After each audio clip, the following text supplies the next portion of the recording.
ধানাইদহ পূর্বপাড়া হযরত খাদিজাতুল কুবরা রাদিয়াল্লাহু তাআলা আনহা জামে মসজিদের উন্নতি কল্পে যুব সমাজের উদ্যোগে আজকের ঐতিহাসিক তাফসীরুল কোরআন মাহফিলের সুনামধন্য সভাপতি, এলাকার কৃতি সন্তান, সর্বজন শ্রদ্ধেয় ব্যক্তিত্ব জনাব ডাক্তার এস.এম. নাজিম উদ্দিন, আতালাল্লাহু উমরাহু ওয়া বারাকাল্লাহু ফি হায়াতি, জোরে বলেন আমিন।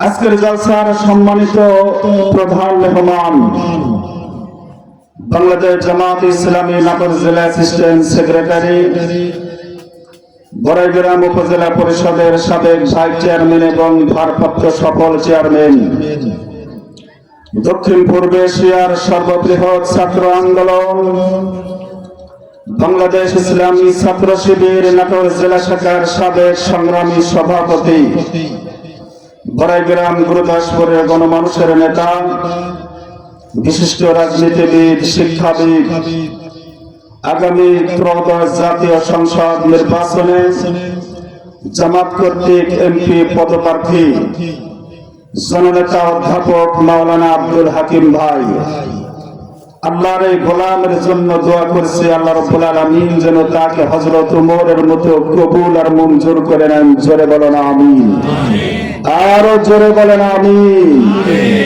আজকের জলসার আরেকজন প্রধান মেহমান, বিশিষ্ট রাজনীতিবিদ, সমাজসেবক, নাটোর জেলা বিএনপির যুগ্ম আহ্বায়ক, গুরুদাসপুর উপজেলা পরিষদের সাবেক চেয়ারম্যান, বড়াইগ্রাম গুরুদাসপুরের গণমানুষের নেতা জনাব আলহাজ মোহাম্মদ আব্দুল আজিজ, হায়াতে তজ্জিবা সিহাতে কুল্লিয়া কামনা করছি আল্লাহ রাব্বুল আলামিন যেন তাকেও দান করেন। জোরে বলেন আমিন।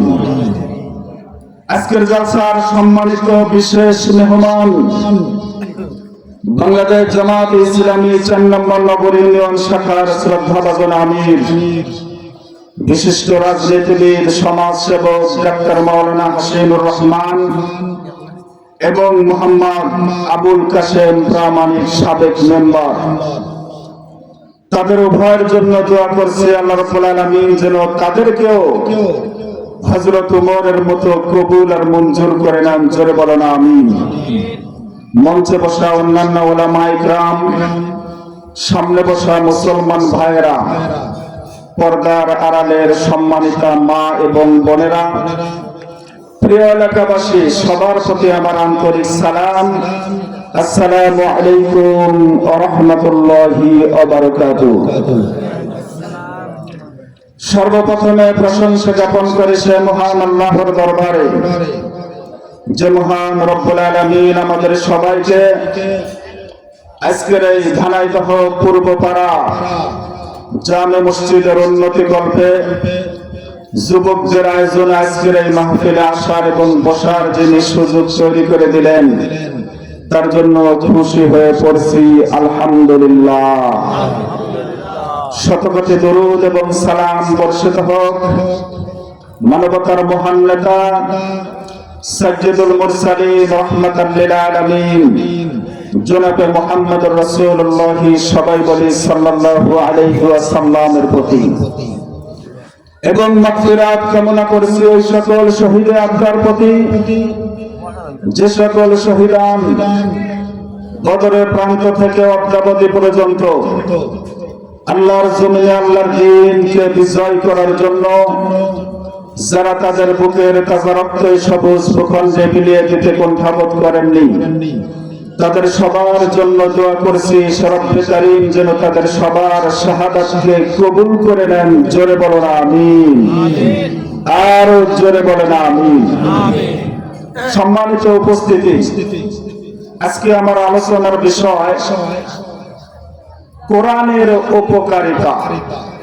সবাই বলেন আমার আলোচনার বিষয়টা কি? কোরআনের, আবার বলেন কোরআনের উপকারিতা। এই বিষয়ের উপর আলোচনা করার জন্য আমি একটি মাত্র আয়াত তেলাওয়াত করেছি। আমার এই তেলাওয়াতকৃত আয়াত যে সূরা থেকে তেলাওয়াত করেছে সূরাটির নাম হচ্ছে সূরাতুল ইউনুস 57 নম্বর আয়াত। সবাই বলেন সূরাটির নাম কি? সূরাতুল ইউনুস। আয়াত নম্বর কত? আবার বলেন। রাগ করছেন? মন খারাপ? কথা হবে কোরআন থেকে, শুনতে রাজি আছেন তো? কারা কারা শুনতে রাজি নাই একটু হাত তুলে দেখান তো। শুনতে রাজি নাই? ভুলে হাত তুলে ফেলেছে, ভুলে হাত তুলে ফেলেছে। যেটা মনের অজান্তে ভুল করে ফেলে আল্লাহ রাব্বুল আলামিন ক্ষমা করে দিবেন। জোরে বলেন আমিন। তাহলে কথা হবে কোরআন থেকে, শুনতে রাজি আছেন তো? কারা কারা চলে যাবেন হাত তোলেন। কেউ যাবেন না? যতক্ষণ আছে থাকবেন তো ইনশাআল্লাহ। অনেক রাত হয়ে গেছে, কিন্তু বুঝে শুনে বলবেন অনেক রাত হয়ে গেছে। আপনাদেরকে আমি বেশিক্ষণ কষ্ট দেব না, অল্প সময়ের ভেতরে ছেড়ে দিব ইনশাআল্লাহ। তাহলে আমার আজকের আলোচনার বিষয় কোরআনের উপকারিতা। এই কোরআন আল্লাহ রাব্বুল আলামিন নাযিল করেছেন এই পথ ভোলা মানুষকে সৎ পথে পরিচালিত করার জন্য। এই কোরআন আল্লাহ নাযিল করেছেন জাহেলিয়াতের সমস্ত চ্যালেঞ্জকে মোকাবেলা করে অন্ধকার থেকে মানুষদেরকে আলোর পথে নিয়ে আসার জন্য। অত্যন্ত দুঃখজনক হলেও সত্য, পবিত্র কোরআনুল কারীমের বিরুদ্ধে ষড়যন্ত্র আছে না নাই? অতীতে ষড়যন্ত্র করেছিল আবু জেহেল, আবু লাহাব, উতবা, শাইবা, মুগীরা। আবু জেহেল কোরআনের বিরোধিতা করে, ষড়যন্ত্র করে, যেমন ভাবে ময়দানে টিকে থাকতে পারেনি। আবু লাহাব, উতবা, শাইবা, মুগীরা তারা যেমন কোরআনের বিরুদ্ধে ষড়যন্ত্র করে ময়দানে টিকে থাকতে পারেনি, ঠিক তেমনি ভাবে ভবিষ্যতে কাল কিয়ামত পর্যন্ত কেউ যদি পবিত্র কোরআনুল কারীমের বিরুদ্ধে ষড়যন্ত্র করে, কোরআনের অগ্রযাত্রাকে স্তব্ধ করে দেওয়ার জন্য যদি গভীর ষড়যন্ত্র করে, কিয়ামত পর্যন্ত চেষ্টা করার পরে সেই শব্দ কখনো সফল হবে না ইনশাআল্লাহ। সম্মানিত উপস্থিতি, কোন মানুষ যদি হেদায়েত চায় তাহলে কোরআনের কাছে আসতে হবে। কথা বলেন ঠিক কিনা? কোরআন যদি কোনো মানুষকে পথ দেখাইতে না পারে, কোরআন যদি কোনো মানুষকে হেদায়েত দিতে না পারে, পৃথিবীতে এমন কোন কিতাব আছে যে কিতাব মানুষদেরকে পথ দেখাইতে পারবে? পবিত্র কোরআনুল কারীম হচ্ছে হেদায়েতের পরশ পাথর। সুতরাং কোন মানুষ যদি হেদায়েত চায়, পথ দেখতে চায়, তাহলে অবশ্যই আসতে হবে কিসের কাছে? কোরআনের কাছে। আল্লাহ রাব্বুল আলামিন পবিত্র কোরআনুল কারীমের উপকারিতা সম্পর্কে বললেন, ইয়া আইয়ুহান নাসু ক্বাদ জাআতুকুম মাওইযাতুম মির রাব্বিকুম ওয়া শিফাউল লিমা ফিস সুদূর ওয়া হুদাও ওয়া রাহমাতুল লিল মুমিনিন। জোরে বলেন আল্লাহু আকবার। আল্লাহ রাব্বুল আলামিন দুনিয়ার সব মানুষদেরকে ডাক দিলেন। আল্লাহ রাব্বুল আলামিন বললেন, ইয়া আইয়ুহান নাস, ইয়া আইয়ুহান নাস, তারা দুনিয়ার সব মানুষদেরকে ডেকে ডেকে বললেন, হে মানুষেরা, قد جاءتكم موعظة من ربكم, তোমাদের রবের পক্ষ থেকে নসিহত এসে গেছে, উপদেশ এসে গেছে। ওয়াশিফাউল লিমা ফিস সুদূর, এটা এমন একটি জিনিস যেটা মানুষের অন্তরের রোগ নিরাময় করে দেয়। আল্লাহ রাব্বুল আলামিন বললেন, ওয়া হুদা ওয়া রাহমাতুল লিল মুমিনিন, মুমিনদের জন্য রয়েছে হেদায়াত এবং রহমত। এই আয়াত থেকে আমরা পবিত্র কুরআনুল কারীমের 4টা উপকারের কথা জানতে পারলাম। সবাই বলেন তো কয়টা উপকার? 4টা উপকারের কথা জানতে পারলাম। তার ভিতরে 1 নম্বরে হলো উপদেশ, 2 নম্বরে হলো শিফা।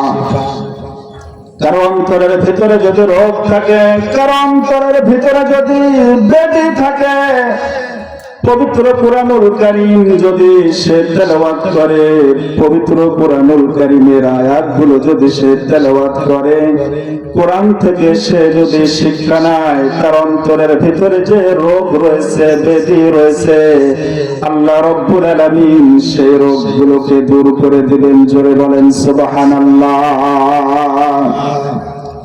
3 নম্বরে হেদায়েত এবং 4 নম্বরে হলো রহমত। তাহলে সবাই বলেন তো আমরা কয়টা উপকারের কথা জানতে পারলাম? আস্তে বলবেন না, জোরে বলবেন। সবাই বলেন তো কয়টা উপকারের কথা জানতে পারলাম? 1 নম্বরে কি? উপদেশ। 1 নম্বরে। 2 নম্বরে শিফা। সবাই বলেন 2 নম্বরে। 3 নম্বরে হেদায়াত, 4 নম্বরে রহমত। সবাই বলেন তো 3 নম্বরে কি, 4 নম্বরে কি? ওয়াজান মুখস্থ করে দিচ্ছি, বাড়িতে গিয়ে বলবেন যে হুজুর কি ওয়াজ করলো বুঝতে পারলাম না, জানতে পারলাম না। এটা হতে পারে না। রাগ করছেন আপনারা? মন খারাপ করছেন? ছেড়ে দেব ইনশাআল্লাহ। তাহলে 1 নম্বরে কি? 1 নম্বরে হলো উপদেশ। সবাই বলেন 1 নম্বরে কি? পবিত্র কুরআনুল কারীমের 1 নম্বরে উপদেশ হচ্ছে, 1 নম্বরে উপকারিতা হচ্ছে উপদেশ। এখন আমরা জানবো সেই উপদেশগুলো কি কি। 1 নম্বরে উপদেশের নাম হচ্ছে সত্যের সহিত মিথ্যাকে মিশ্রিত করা। সত্যের সহিত মিথ্যাকে মিশ্রিত করা যাবে না। সবাই বলেন 1 নম্বরে উপদেশের নাম কি? সত্যের সহিত মিথ্যাকে মিশ্রিত করা যাবে না। আল্লাহ রাব্বুল আলামিন এই প্রসঙ্গে বললেন, ওয়ালা তালবিসুল হাক্কা বিল বাতিলি ওয়া তাকতুমুল হাক্কা ওয়া আনতুম তা'লামুন। জোরে বলেন আল্লাহু আকবার। আল্লাহ রাব্বুল আলামিন 1 নম্বরে উপকারিতা সম্পর্কে বললেন, ওয়ালা তালবিসুল হাক্কা বিল বাতিলি, মিশ্রিত করিও না তোমরা সত্যকে মিথ্যার সহিত, ওয়া তাকতুমুল হাক্কা ওয়া আনতুম তা'লামুন, এবং সত্য কথাকে তোমরা কখনো গোপন করিও না। এই আয়াতের ভিতরে আল্লাহ রাব্বুল আলামিন 2টা কথা বলেছেন। 1 নম্বরে হলো সত্যের সহিত মিথ্যাকে মিশ্রিত করা যাবে না। এই আয়াতটি এমন একটি প্রেক্ষাপটে নাযিল হয়েছিল, আল্লাহর নবী যখন কোরআন দিয়ে মানুষদেরকে আহ্বান করছিলেন, আল্লাহর নবী যখন কালিমার সুশীতল ছায়াতলে আশ্রয় গ্রহণ করার জন্য যখন মানুষদেরকে কোরআন দিয়ে দাওয়াত দিচ্ছিলেন, মক্কার কাফের মুশরিকদের ভিতরে মক্কার মানুষ কিছুগুলো ছিল অধিকাংশ মূর্খ। বিশ্বনবী যা জানাতে চায়, বলতে চায়, এইগুলো সত্য কিনা, এইগুলো যাচাই বাছাই করার জন্য তারা ইহুদি পণ্ডিতদের কাছে চলে গিয়েছিল। ইহুদি আলেমদের কাছে যখন তারা জিজ্ঞেস করলো, আমাদের গোত্রে এমন একজন মানুষ রয়েছে, আমাদের ভিতরে সে বড় হয়েছে, চলাফেরা করে, এখন সে নবুয়তি দাবি করছেন, তার কাছে নাকি ওহী আসে, সে নাকি পবিত্র কুরআনুল কারীম আমাদের সামনে তেলাওয়াত করে, আমরা তো কিচ্ছু জানি না এবং বুঝি না। বলো তো এগুলো সত্য কি মিথ্যা? ইহুদি আলেমরা খুব ভালো করে জানতো মুহাম্মদ সাল্লাল্লাহু আলাইহি ওয়াসাল্লাম যা জানাতে চায়, বলতে চায়, এগুলো তার কোনো কথা নয়, এগুলো সব হচ্ছে মহান রব্বুল আলামিনের কথা। ইহুদি আলেমরা খুব ভালো করে জানতো। এইটা জানার পরেও তারা প্রতিহিংসার বশবর্তী হয়ে সত্যের সহিত মিথ্যাটাকে মিশ্রিত করত। সম্মানিত উপস্থিতি, বিশ্বনবীর সময় পবিত্র কুরআনুল কারীমের সাথে তারা বেয়াদবি করত। সত্যের সহিত তারা যেমন মিথ্যাটাকে মিশ্রিত করে ফেলত। আজকের জামানাও দেখবেন অনেক আলেম ওলামা রয়েছে, সামান্য হালুয়া রুটির জন্য সত্যটাকে গোপন করে সত্যের সহিত মিথ্যাটাকে মিশ্রিত করে ফেলে। জোরে বলেন কথা ঠিক কিনা? এরকম আলেম আছে না না? সামান্য হালুয়া রুটির জন্য ইসলামের সচ্চা ইমানদাররা যখন কালেমার পতাকাকে এই জমিনে উদ্দিন করার জন্য, কালেমার পতাকাকে উপর করে উড়ানোর জন্য তারা যেমন প্রচেষ্টায় নিয়োজিত রয়েছে, ঠিক এমনি সময় এমন একটি পরিস্থিতিতে একদল আলেম তারা ঐক্যকে বিনষ্ট করার জন্য তারা প্রাণপণ চেষ্টা করে যাচ্ছে। কথা বলেন ঠিক কিনা? যারা এই ধরনের আচরণ করছে বুঝতে হবে তারাই হচ্ছে সব সময় ক্ষমতাশীলদের দালালি করছে এবং এখনো করে যাচ্ছে। আল্লাহ রাব্বুল আলামিন পবিত্র কুরআনুল কারীমের ভিতরে তিন ধরনের আলেমের কথা উল্লেখ করেছেন। সবাই বলেন তো কয় ধরনের আলেম? আল্লাহ রাব্বুল আলামিন তিন ধরনের আলেম সম্পর্কে বললেন, ثم أورثنا الكتاب الذين اصطفينا من عبادنا فمنهم ظالم لنفسه ومنهم مقتصد ومنهم سابق بالخيرات بإذن الله ذلك هو الفضل الكبير। জোরে বলেন আল্লাহু আকবার। আল্লাহ রাব্বুল আলামিন বললেন, এই দুনিয়ার যত মানুষ আছে সমস্ত মানুষদেরকে আমি কিতাবের জ্ঞান দেই না, কোরআনের জ্ঞান দেই না, কিছু মানুষকে আমি বাছাই করে কোরআনের জ্ঞান দেই। আর এই মানুষগুলো কোরআনের জ্ঞান পাওয়ার পরে তারা তিন ভাগে বিভক্ত হয়ে যায়। এক নম্বরে ফামিনহুম যালিমুল লিনাফসিহি, কোরআনের জ্ঞান পাওয়ার পরে হক আর বাতিলের ভিতরে পার্থক্য সৃষ্টি করতে পারার পরেও তারা নিজেরা নিজেদের উপরে জুলুম করে ধ্বংস হয়ে যায়। দ্বিতীয় নম্বরে ওয়ামিনহুম মুকতাসিদ, এই দলেও থাকে ওই দলেও থাকে, তারা খুব ভালো করে জানে কোনটা হক কোনটা বাতিল। এইটা জানার পরেও তারা মুনাফিকি আচরণ করে, এই দিকেও থাকে ওই দিকেও থাকে। তার মানে হলো বৃষ্টি পড়ে যেদিকে ছাতা ধরে ওই দিকে। এরকম আলেম দুনিয়াতে আছে না নাই? জোরে বলেন আছে না? বৃষ্টি পড়ে যেদিকে ওই দিকে ছাতা ধরে। আল্লাহ রাব্বুল আলামিন তৃতীয় শ্রেণীর আলেম সম্পর্কে বললেন, ومنهم سابق بالخيرات بإذن الله। আল্লাহ রাব্বুল আলামিন বললেন আরেক শ্রেণীর আলেম আছে, তারা অকুতোভয় ভাবে ভয় ভীতিহীন ভাবে কোরআনের হক কথাগুলো মানুষের নিকটে পৌঁছে দেয়। তাদের সম্পর্কে আল্লাহ বললেন যালিকা হুয়াল ফাদলুল কাবীর, এই দলের প্রতি রয়েছে আল্লাহ রাব্বুল আলামিনের অনুগ্রহ। তাহলে এই আয়াত থেকে আমরা তিন শ্রেণীর আলেমের কথা জানতে পারলাম। সবাই বলেন কয় শ্রেণীর আলেম? প্রথম শ্রেণী কি? তারা খুব ভালো করে জানে কোনটা হক আর কোনটা বাতিল। এইটা জানার পরেও ওই যে সামান্য হালুয়া রুটির জন্য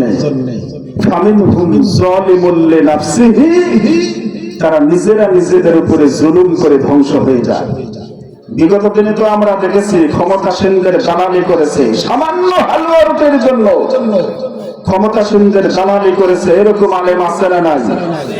আর এক শ্রেণীর আলেম আছে, এই দলেও থাকে ওই দলেও আছে, চিন্তা ভাবনা করছে কোন দল ক্ষমতায় যাবে, এটা আমরা আগে দেখবো। এরকম আলেম আছে না নাই? নাম ধরা লাগবে। আর এক শ্রেণীর আলেম আছে, তারাও কত ভয় ভাবে, ভয় ভীতিহীন ভাবে কোরআনের হক কথাগুলো মানুষের নিকটে পৌঁছে দিচ্ছে। এই 3 নম্বর যে শ্রেণীর আলেম আছে তাদের সম্পর্কে আল্লাহ বললেন যালিকা হুয়াল ফাদলুল কাবীর, তারাই হচ্ছে আল্লাহ রাব্বুল আলামিনের অনুগ্রহপ্রাপ্ত আলেম। আমরা প্রথম 2 শ্রেণীর আলেম হতে চাই না, আমরা আল্লাহ রাব্বুল আলামিনের অনুগ্রহপ্রাপ্ত আলেম হতে চাই ইনশাআল্লাহ। যারা কোরআনের হক কথাগুলো মানুষের নিকটে পৌঁছে দেয়, এই পথ ভোলা মানুষকে সৎ পথে পরিচালিত করার জন্য যারা বাতিলের রক্তচক্ষুকে উপেক্ষা করে কোরআনের হক কথাগুলো মানুষের নিকটে পৌঁছে দেয়, আমাদের আল্লাহ রাব্বুল আলামিন যেন এই শ্রেণীর আলেমের ভিতরে অন্তর্ভুক্ত করেন। জোরে বলো না আমিন। তাহলে ইহুদি আলেমরা পবিত্র কোরআনুল কারীমের এই আয়াতগুলো সত্য এটা জানতো, এটা জানার পরেও প্রতিহিংসার বশবর্তী হয়ে এই কোরআনের এই হক কথাগুলোকে তারা গোপন করে সত্যের সহিত তারা যেমন মিশ্রিত করেছে, সত্যের সহিত মিথ্যাটাকে তারা যেমন মিশ্রিত করেছে, ঠিক তেমনি আজকের সমাজেও সামান্য হালুয়া রুটির জন্য সত্যের সহিত মিথ্যাটাকে তারা মিশ্রিত করতে দিতে পারে না। দ্বিতীয় নম্বরে ওয়াতাকতুমুল হাক্কা ওয়া আনতুম তা'লামুন, আল্লাহ রাব্বুল আলামিন বললেন তোমরা সত্য কথাকে গোপন করিও না। অর্থাৎ বিশ্বনবীর যে পবিত্র গুণগুলো ছিল, ইহুদি আলেমরা প্রতিহিংসার বশবর্তী হয়ে বিশ্বনবীর গুণগুলোকে তারা গোপন করত। বিশ্বনবীর ভালো ভালো গুণ যখন তারা মানুষের নিকটে পৌঁছে দিচ্ছে, বিশ্বনবীর ভালো ভালো গুণ যখন মানুষের নিকট জনপ্রিয়তার উচ্চ শিখরে আরোহণ করছে, তখন এমন একটি পরিস্থিতিতে ইহুদি আলেমরা বিশ্বনবীর প্রতি প্রতিহিংসার বশবর্তী হয়ে তারা বিশ্বনবীর গুণগুলোকে তারা গোপন করে ফেলত। ইহুদি আলেমরা, কাফের মুশরিকরা বিশ্বনবীর বিরুদ্ধে যতই ষড়যন্ত্র করো, বিশ্বনবীর গুণগুলোকে তারা যতই গোপন করার চেষ্টা করো, কিয়ামত পর্যন্ত চেষ্টা করার পরেও তারা বিশ্বনবীর উত্তম গুণগুলোকে তারা গোপন করতে পারবে না। জোরে বলেন ঠিক কিনা? আল্লাহ রাব্বুল আলামিন বিশ্বনবীর গুণ সম্পর্কে বললেন, ইয়া আইয়ুহান নাবিয়্যু ইন্না আরসালনাকা শাহিদান ওয়া মুবাশশিরান ওয়া নাযীরা। জোরে বলেন আল্লাহু আকবার। আল্লাহ রাব্বুল আলামিন ইয়া আইয়ুহান নাবিয়্যু দ্বারা বিশ্বনবীকে ডাক দিয়ে বললেন, হে নবী, ইন্না আরসালনাকা, নিশ্চয় আমি আপনাকে প্রেরণ করেছি, নাজিল করেছি, শাহিদাও, সত্যের সাক্ষ্যদাতা, ও মুবাশশিরাও, সুসংবাদদাতা, ও নাযীরা, এবং ভীতি প্রদর্শনকারী রূপে। আমার আল্লাহ রাব্বুল আলামিনের নবীর তাহলে 1 নম্বরে গুণ হচ্ছে তিনি হলেন সত্যের সাক্ষ্যদাতা। 2 নম্বরে ও মুবাশশির, সুসংবাদদাতা, যারা আল্লাহ রাব্বুল আলামিনের আদেশ পালন করবে, আল্লাহ রাব্বুল আলামিন যেগুলোকে নিষেধ করেছেন সে নিষিদ্ধ কাজগুলোকে ঘৃণা ভরে প্রত্যাখ্যান করবে। আল্লাহ রাব্বুল আলামিনের পক্ষ থেকে তাদের জন্য রয়েছে নিয়ামতপূর্ণ সুসংবাদ ওয়া নাসির। আল্লাহ রাব্বুল আলামিন যেগুলো নিষেধ করেছেন, নিষেধ করা সত্ত্বেও যদি তারা সেইগুলো গ্রহণ করে তাদের জন্য রয়েছে জাহান্নামের শাস্তি। 3 নম্বরে গুণ সম্পর্কে আমার আল্লাহ বললেন, আমার নবী হচ্ছে একজন সতর্ককারী। তিনি যেমন সুসংবাদদাতা ঠিক তেমনি সতর্ককারী। আল্লাহ রাব্বুল আলামিনের নবী যখন এই কোরআনের এই হক কথাগুলো মানুষের নিকট পৌঁছে দিচ্ছেন এবং তিনি হচ্ছেন উত্তম চরিত্রের অধিকারী। আল্লাহ রাব্বুল আলামিন নিজে বলেছেন, ওয়া ইন্নাকা লাআলা খুলুকিন আযীম। হে নবী, আপনি হচ্ছে সর্বশ্রেষ্ঠ চরিত্রের আধার। তার এই গুণগুলো যখন মানুষের নিকটে, ভালো ভালো গুণগুলো যখন মানুষের নিকটে গ্রহণযোগ্যতা পেয়েছে, জনপ্রিয়তা বাড়ছে, কাফের মুশরিকরা তার জনপ্রিয়তার প্রতি ঈর্ষান্বিত হয়ে বিশ্বনবীর বিরুদ্ধে কিন্তু তারা ট্যাগ লাগাইছে। 17 বছর থেকে 40 বছর পর্যন্ত আমার নবী কিন্তু সমাজ বিনির্মাণে কাজ করেছেন, ভালো ভালো কাজ করেছেন, মানুষদেরকে সত্যের পথে আহ্বান করেছেন। তখন কিন্তু বিশ্বনবীকে কেউ ট্যাগ দেয় নাই, কেউ মিথ্যাবাদী বলে নাই, কেউ জাদুকর বলে নাই, কেউ পাগল বলে নাই। বলছে? কেউ বলে নাই। 40 বছরে যখন বিশ্বনবীর কাছে কোরআন আসলো, এই কোরআন দিয়ে যখন মানুষদেরকে ডাকতে শুরু করলো, ইসলামের সুশীতল ছায়া পথে আশ্রয় গ্রহণ করার জন্য যখন আহ্বান করতে শুরু করলো, কোরআনের পথে যখন মানুষদেরকে আহ্বান করতে শুরু করলো, তখনই আবু জেহেল, আবু লাহাব, উতবা, সাইবা এবং মুগিরা তারা বিশ্বনবীর বিরুদ্ধে ট্যাগ লাগিয়ে দিল। মুহাম্মদ হচ্ছে পাগল, সে হচ্ছে জাদুকর, তার কাছে যাওয়া যাবে না। বিশ্বনবীর জনপ্রিয়তার প্রতি ঈর্ষান্বিত হয়ে বিশ্বনবীর বিরুদ্ধে যেমন তারা গালি দিয়েছে, এখনো আপনি দেখবেন যে একদল মানুষ কোরআনের হক কথাগুলো মানুষদের সামনে যখন উপস্থাপন করে, আল্লাহর জমিনে আল্লাহর দ্বীনকে বিজয় করার জন্য যারা যখন প্রচেষ্টায় নিয়োজিত আছে, তাদের বিরুদ্ধেও মিথ্যা অপবাদ দিচ্ছে কি দিচ্ছে না? তাদেরকে বলে রাজাকার, আলবদর, জঙ্গি, এই ধরনের গালি আছে না নাই? তার মানে গালি কিন্তু একই, গালি কিন্তু শুধু গালির ধরনটা বদলিয়েছে। বিশ্বনে যেমন কোরআন দিয়ে মানুষদেরকে আহ্বান করার কারণে বিশ্বনবীর বিরুদ্ধে তারা ষড়যন্ত্র করে মিথ্যা অপবাদ দিয়েছে, সে হচ্ছে পাগল। আমার নবী কি পাগল ছিলেন? আমার নবী পাগল ছিলেন? আমার নবী কি জাদুকর ছিলেন? আমার নবী যেমন পাগল ছিলেন না, ঠিক তেমনি আমার নবী জাদুকরও ছিলেন না। আজকেও যারা ইসলামের শ্রেষ্ঠ সন্তানদের বিরুদ্ধে মিথ্যা অপবাদ দিচ্ছে, তারা ওই ধরনের জঘন্যতম কাজের সাথে তারা কখনোই জড়িত ছিল না, এখনো নাই। অপরাধ একটাই, তারা হচ্ছে কোরআন দিয়ে মানুষদেরকে আহ্বান করে। অপরাধ একটাই, বিশ্বনবীর আদর্শকে অনুসরণ করে আল্লাহর জমিনে আল্লাহর দ্বীনকে কায়েম করার জন্য প্রচেষ্টা নিয়োজিত আছে। জোরে বলেন কথা ঠিক কিনা? সম্মানিত উপস্থিতি, তাহলে কোরআনের 1 নম্বরে উপকারিতা হচ্ছে উপদেশ। সবাই বলেন 1 নম্বর উপকারিতা কি? 1 নম্বরে উপকারিতা হচ্ছে উপদেশ। আর প্রথম উপদেশ কি? প্রথম উপদেশ হচ্ছে সত্যের সহিত মিথ্যাকে মিশ্রিত করা যাবে না। দ্বিতীয় নম্বরে উপদেশ, সৎ কাজ নিজে করে অন্যকে করতে বলা। আল্লাহ রাব্বুল আলামিন বললেন, আতা'মুরুনান নাসা বিল বিররি ওয়া তানসাউনা আনফুসাকুম ওয়া আনতুম তাতলুনাল কিতাবা আফালা তা'কিলুন। জোরে বলেন আল্লাহু আকবার।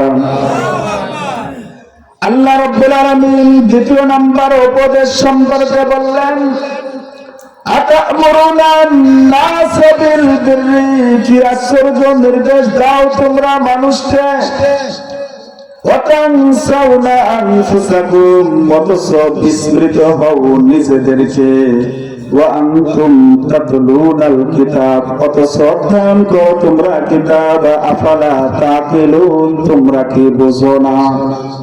তার মানে হলো কি নির্দেশ দাও তোমরা মানুষকে? তোমরা ভালো ভালো কাজের আদেশ দাও, তোমরা নিজেই তো সেটা পালন করো না।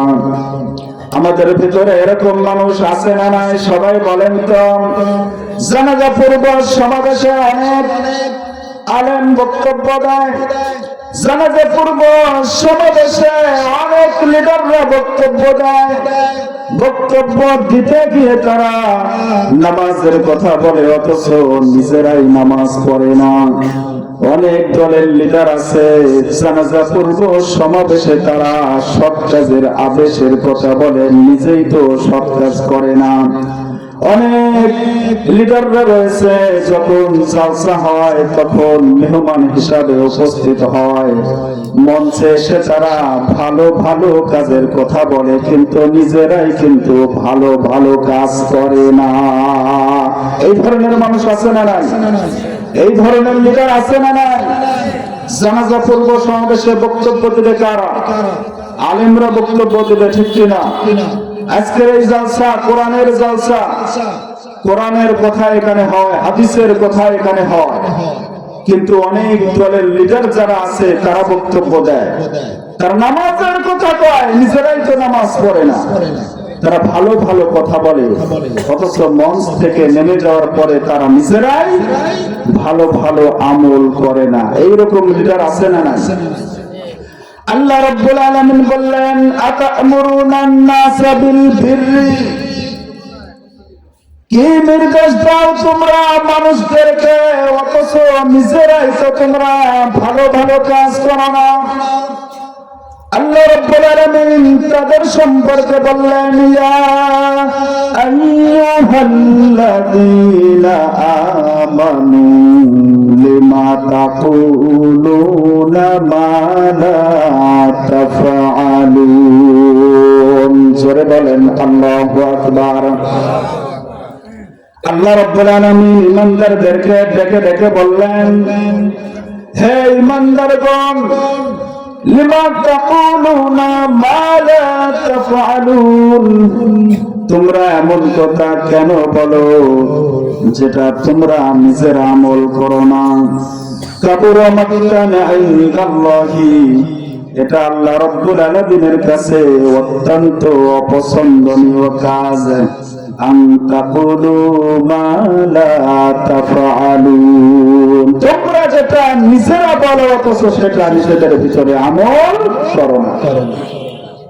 কোরআনের দ্বিতীয় নম্বরে উপদেশ হলো, আপনি নামাজ পড়বেন এবং মানুষদেরকে নামাজের জন্য আহ্বান করবেন। আপনি ভালো ভালো আমল করবেন, এরপরে আপনি মানুষদেরকে ভালো ভালো আমল করার কথা বলবেন। এই নির্দেশটা কার? এই উপদেশ কার? আস্তে বলবেন না, জোরে বলেন, এই উপদেশ কার? আল্লাহর নবী মুহাম্মদ সাল্লাল্লাহু আলাইহি ওয়াসাল্লাম যখন মেরাজে যাচ্ছিলেন, মেরাজে যেতে যেতে তিনি দেখতে পেলেন একদল মানুষের জিহ্বা আগুনের কেঁচি দ্বারা কাটা হচ্ছে। বিশ্বনবী জিজ্ঞেস করলেন, ভাই জিব্রাইল, এরা কারা? হযরত জিব্রাইল আলাইহিস সালাম উত্তর দিলেন, জানালেন বিশ্বনবীকে, এরা হচ্ছে আপনার ওই সকল উম্মত যারা ভালো ভালো কাজের কথা বলতো কিন্তু নিজেরা আমল করতো না। বিশ্বনবীর একটা হাদিসের ভিতরে রয়েছে, বুখারীর বর্ণনা থেকে বলছি, আল্লাহর নবী মুহাম্মদ সাল্লাল্লাহু আলাইহি ওয়াসাল্লাম বলেছেন, কাল কিয়ামতের ময়দানে এক শ্রেণীর মানুষদেরকে আল্লাহ রাব্বুল আলামিন ডাকবেন, সঙ্গে সঙ্গে জাহান্নামের ভিতরে নিক্ষিপ্ত করবেন।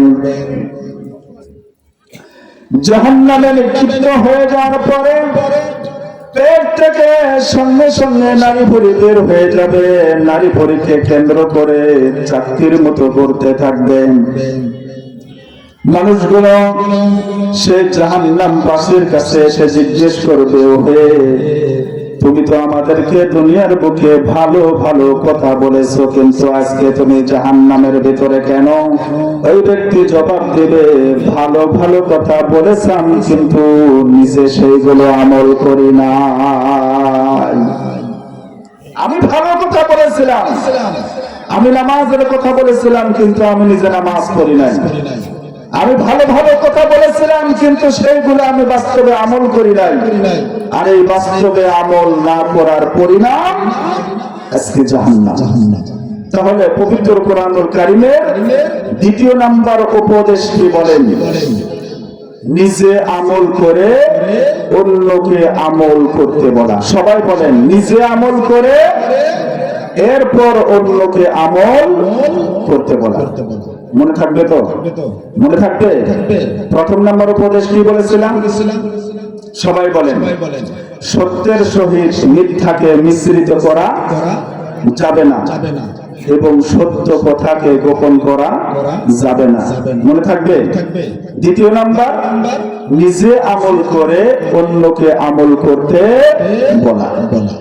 তিন নম্বরে উপদেশ, তিন নম্বরে উপদেশ হলো বিবাদে লিপ্ত না হওয়া। সবাই বলেন, বিবাদে লিপ্ত না হওয়া, ঝগড়া ফাসাদ না করা, সন্ত্রাস না করা, বিপর্যয় সৃষ্টি না করা। অনেক মানুষ আছে অস্থিতিশীল পরিবেশ তৈরি করতে চায়, বিপর্যয় সৃষ্টি করতে চায়, ফাসাদ সৃষ্টি করতে চায়। এই ধরনের মানুষ আছে না নাই? আছে না নাই? আল্লাহ রাব্বুল আলামিন বললেন, ওয়াইয ইসতাসকা মূসা লিকওমিহি ফাকুল্লা দরিব বিআসাকাল হাজার ফানফাজারাত মিনহু ইসনাতা আশরাতা আইনা قد علم كل أناس مشربهم كلوا واشربوا من رزق الله ولا تعثوا في الأرض مفسدين. জোরে বলেন আল্লাহু আকবার। আল্লাহ রাব্বুল আলামিন বিশ্ব নবীকে ডাক দিয়ে বললেন, হে নবী, স্মরণ করুন সেই সময়ের কথা যখন মূসা আলাইহিস সালাম তার কওমের লোকদের জন্য আল্লাহ রাব্বুল আলামিনের কাছে পানি প্রার্থনা করেছিলেন।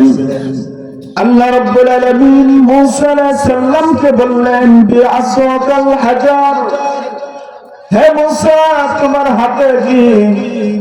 হযরত মূসা আলাইহিস সালাম বললেন, আমার হাতে হচ্ছে লাঠি। আল্লাহ রাব্বুল আলামিন বললেন, বিআসাকাল হাজার, তাহলে ওই পাথরের উপরে আঘাত করো। আল্লাহর নবী হযরত মূসা আলাইহিস সালাম আল্লাহ রাব্বুল আলামিনের কাছ থেকে পক্ষ থেকে আদেশ পাওয়ার পরে তার হাতের লাঠি দ্বারা পাথরের উপরে যখন আঘাত করলেন, সঙ্গে সঙ্গে আল্লাহ রাব্বুল আলামিন 12টা ঝর্ণা দ্বারা প্রবাহিত করে দিলেন। জোরে বলেন সুবহানাল্লাহ। আল্লাহর নবী হযরত মূসা আলাইহিস সালাম শুধু আল্লাহ রাব্বুল আলামিনের কাছে পানির জন্য প্রার্থনা করেছিলেন। আল্লাহর নবী হযরত মূসা আল্লাহর কাছে বলেন নাই, হে আল্লাহ তুমি আমাদের জন্য, আমাদের কওমের জন্য, আমাদের এখানে 12টা গোত্র রয়েছে, 12টা ঝর্ণা দ্বারা তুমি প্রবাহিত করে দাও। কিন্তু আল্লাহ রাব্বুল আলামিন 12টা কওমের জন্য, 12টা গোত্রের জন্য 12টা ঝর্ণা দ্বারা প্রবাহিত করে দিলেন। 12টা ঝর্ণা দ্বারা যখন প্রবাহিত হয়ে গেল, قد علم كل أناس مشربهم, প্রত্যেকটা গোত্র তাদের নিজ নিজ ঝর্ণা দ্বারা বুঝে নিল। এবার আল্লাহ রাব্বুল আলামিন তাদেরকে বললেন, কুলু ওয়াশরাবু মির রিজকিল্লাহি ওয়া লা তা'আসা তাসাউ ফিল আরদি মুফসিদিন। আল্লাহ রাব্বুল আলামিন বললেন, কুলু ওয়াশরাবু মির রিজকিল্লাহ, আল্লাহ প্রদত্ত রিজিক তোমরা খাও পান করো, কিন্তু পৃথিবীতে বিপর্যয় সৃষ্টি করো না, ফাসাদ সৃষ্টি করবা না। আল্লাহ রাব্বুল আলামিন তাদেরকে জানিয়ে দিলেন যে তোমরা পৃথিবীতে বিপর্যয় সৃষ্টি করবে না, ফাসাদ সৃষ্টি করবে না। ফেরাউন নিজেকে আল্লাহ দাবি করেছিল, মনে আছে? জানা আছে? আমি শুধু স্মরণ করিয়ে দিতে চাই। ফেরাউন নিজেকে আল্লাহ দাবি করেছিল, এটা বলেই শেষ করে দেয়নি।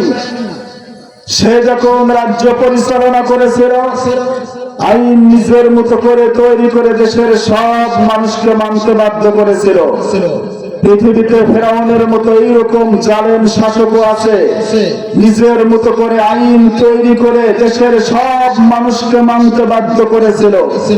আল্লাহ রাব্বুল আলামিন ফেরাউনকে যেভাবে বিতাড়িত করেছিলেন, ফেরাউনকে যেভাবে আল্লাহ রাব্বুল আলামিন ধ্বংস করে দিয়েছিলেন, যারাই ফেরাউনের পথ অবলম্বন করছে তাদেরকেও আল্লাহ রাব্বুল আলামিন ধ্বংস করে দিলেন। কথা বলেন ঠিক কিনা? ফেরাউন পরিশেষে ডুবে যাওয়ার আগে আল্লাহ রাব্বুল আলামিনকে বলেছিল যে মুসার রবের প্রতি ঈমান আনলাম। আল্লাহ রাব্বুল আলামিন ফেরাউনকে ডাক দিয়ে বললেন, আল আনা ওয়াকাদ আসাইতা ক্বাবলু ওয়া কুনতা মিনাল মুফসিদিন। ফেরাউন এখন কেন? এর আগে তুই সবচাইতে বড় সন্ত্রাস ছিলি, সবচাইতে তুই বড় বিপর্যয় সৃষ্টিকারী ছিলি। হাজার হাজার মানুষকে তুই হত্যা করেছিস, হাজার হাজার মানুষ তোর কারণে ঘরে ঘুমাইতে পারে নাই। তোর মৃত্যুর মাধ্যমে তোর লাশটাকে আমি এমন ভাবে সুটকি বানিয়ে রেখে দিব যাতে তোর মতো জালেম শাসকরা দেখে দেখে তোকে শিক্ষা নিতে পারে। সম্মানিত উপস্থিতি, ফেরাউন যেভাবে রাজ্য পরিচালনা করেছে, সে বলেছে আনা রাব্বুকুমুল আলা, আমি সবচাইতে তোমাদের ভিতরে সবচাইতে বড় রব। এখনো অনেক জালেম শাসক আছে, তারা নিজেদেরকে রব এটা বলে না, কিন্তু আইন নিজের মতো করে তৈরি করে দেশের সব মানুষকে মানতে বাধ্য করে। এই ধরনের শাসক আছে না নাই? এই ধরনের শাসক আছে না নাই? এই ধরনের শাসক যারাই আসবে তাদেরকে আমরা প্রত্যাখ্যান করব ইনশাআল্লাহ। তাহলে ফেরাউন যেভাবে বিপর্যয় সৃষ্টি করেছে, আল্লাহ রাব্বুল আলামিনের পক্ষ থেকে 3 নম্বরের মেসেজ হলো, পৃথিবীতে তোমরা সন্ত্রাস সৃষ্টি করবে না, বিপর্যয় সৃষ্টি করবে না, কখনোই তোমরা নিজেদের ভিতরে বিবাদে লিপ্ত হবে না। মানা যাবে না, মানা যাবে না। 3 নম্বরের উপদেশ প্রিয় ভাইয়েরা, মানা যাবে না ইনশাআল্লাহ। 4 নম্বরে পবিত্র কুরআনুল কারীমের উপদেশ, কারো অন্ধ আনুগত্য করা যাবে না। সবাই বলেন তো 4 নম্বরের উপদেশের নাম কি? সবাই বলতে হবে, কারো অন্ধ আনুগত্য করা যাবে না। আল্লাহ রাব্বুল আলামিন বললেন, ওয়া ইযা কিলা লাহুমুত্তাবিউ মা আনজালাল্লাহু ক্বালু বাল নাত্তাবিউ মা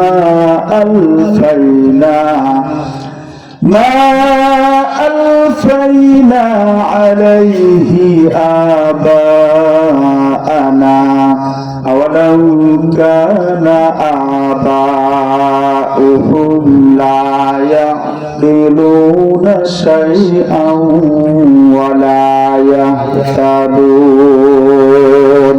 জোরে বলেন আল্লাহু আকবার। আল্লাহ রাব্বুল আলামিন বললেন, ওয়াইযা কিলা লাহুমুত্তাবিউ মা আনজালাল্লাহ, যখন তাদেরকে বলা হয় মা আনজালাল্লাহ, আল্লাহ রাব্বুল আলামিন যেটা নাযিল করেছেন তোমরা তার অনুসরণ করো, তখন তারা বলে ক্বালু বাল নাত্তাবিউ মা আলফাইনা আলাইহি আবাআনা, আমাদের বাপ-দাদাদের কাছ থেকে আমরা যেটা পেয়েছি তার আমরা অনুসরণ করব। আল্লাহ রাব্বুল আলামিন বললেন আওয়ালাউ কানা আবাউহুম লা ইয়াকিলুনা, তাদের বাপ-দাদারা হেদায়েতের উপরে ছিল না। লা ইয়াকিলুনা শব্দের অর্থ হলো তাদের কোনো জ্ঞান ছিল না। শাইআন ওয়ালা ইয়াহতাদুন, এবং তারা হেদায়েতের পথেও ছিল না। তাদের কোনো জ্ঞান ছিল না এবং তারা হেদায়েত প্রাপ্ত মানুষও ছিল না। এর পরেও তাদের জাতির লোকেরা বলছে যে আমরা আমাদের বাপ-দাদাদের কাছ থেকে যেটা পেয়েছি সেটার অনুসরণ করব। তাহলে বিশ্ব নবীর সময় তার জাতির লোকেরা বলতো আমরা আমাদের বাপ-দাদাদের অনুসরণ করছি। হযরত ইব্রাহিম আলাইহিস সালামের জাতির লোকেরাও বলতো আমরা আমাদের বাপ-দাদাদের কাছ থেকে যেটা পেয়েছি আমরাও তার অনুসরণ করব। দলিল কিন্তু একটাই। দলিল কয়টা সবাই বলেন তো? দলিল একটাই। আল্লাহ বললেন ইয়া আইয়ুহাল্লাযীনা আমানু, হে ঈমানদারগণ, আতিউল্লাহ, আল্লাহর আনুগত্য করো, ওয়া আতিউর রাসূলা, রাসূলের আনুগত্য করো, ওয়া উলিল আমরি মিনকুম, এবং তোমাদের ভিতরে যারা নেতা আছে, লিডার, তাদের অনুসরণ করো। প্রকাশ থাকে যে আল্লাহ রাব্বুল আলামিন ঈমানদারদেরকে ডেকে ডেকে বললেন আতিউল্লাহ ওয়া আতিউর রাসূলা। এই আতিউ শব্দটি আল্লাহর আগে দিলেন, রাসূলের আগে দিলেন, কিন্তু নেতার আগে কিন্তু আল্লাহ রাব্বুল আলামিন আতিউ শব্দটি দেয় না। কেন দেয় না? এই কারণেই দেয় না। তার মানে আল্লাহর আনুগত্য করতে হবে অন্ধভাবে, রাসূলের আনুগত্য করতে হবে অন্ধভাবে, কিন্তু নেতার আনুগত্য অন্ধভাবে করা যাবে না। মনে থাকবে, অনেক নেতা আছে বিড়ি খায়, এরকম নেতা আছে না নাই? সিগারেট খায়, এই ধরনের নেতা আছে না নাই? মেয়ে নিয়ে ফুর্তি করে, জিনা করে, এই ধরনের নেতা আছে না নাই? এইগুলো হচ্ছে হারাম নেতা। এই হারাম নেতার আনুগত্য কখনোই করা যাবে না। হযরত ইব্রাহিম আলাইহিস সালাম, আল্লাহ রাব্বুল আলামিন হযরত ইব্রাহিম আলাইহিস সালামকে বললেন আসলিম। কথাটি শোনার সঙ্গে সঙ্গে হযরত ইব্রাহিম আলাইহিস সালাম বললেন আসলামতু লিরাব্বিল আলামিন, আমি আত্মসমর্পণ করলাম সে বিশ্বের যিনি প্রতিপালক আল্লাহ রাব্বুল আলামিনের নিকট। আল্লাহ রাব্বুল আলামিন এবার দেখতে চাইলেন, পরীক্ষা করতে চাইলেন আমার ইব্রাহিম কোন কোন জায়গায় আত্মসমর্পণ করেন। আল্লাহ রাব্বুল আলামিন হযরত ইব্রাহিম আলাইহিস সালামকে বললেন ইব্রাহিম এবার তুমি তোমার প্রতিবেশীদেরকে দাওয়াত দাও। হযরত ইব্রাহিম আলাইহিস সালামের জাতির লোকেরা ছিল নক্ষত্র পূজারী, চন্দ্র পূজারী এবং সূর্য পূজারী। আল্লাহ রাব্বুল আলামিনের পক্ষ থেকে অর্ডার পেয়ে তিনি চলে গেলেন সর্বপ্রথমে যারা তারকারাজির পূজা করে তাদের নিকট। ইব্রাহিম আলাইহিস সালামের এই দাওয়াত সম্পর্কে আল্লাহ রাব্বুল আলামিন বললেন ফালাম্মা জান্না আলাইহিল লাইলু রাআ কাওকাবান ক্বালা হাযা রাব্বি ফালাম্মা আফালা ক্বালা লা উহিব্বুল আফিলিন। আল্লাহ রাব্বুল আলামিন বললেন ইব্রাহিম আলাইহিস সালাম চলে গেলেন যারা তারকারাজির পূজা করে তাদের কাছে গিয়ে বললেন তারকারাজিরা তোমাদের দৃষ্টিতে আমার রব হচ্ছে তারকারাজি, আমার দৃষ্টিতে না, কিন্তু তোমাদের দৃষ্টিতে হাযা রাব্বি আলা সানিকুম, আমার দৃষ্টিতে না, তোমাদের দৃষ্টিতে আমার রব হচ্ছে তারকারাজি।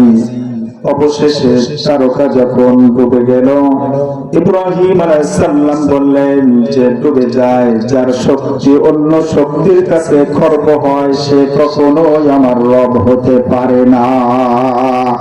ইব্রাহিম আলাইহিস সালামের দিকে তাদের মিথ্যা কথাকে প্রত্যাখ্যান করলেন, অন্যদিকে হযরত ইব্রাহিম আলাইহিস সালাম তার নিজ রবের দাওয়াত তারকারাজির কাছে পৌঁছে দেন।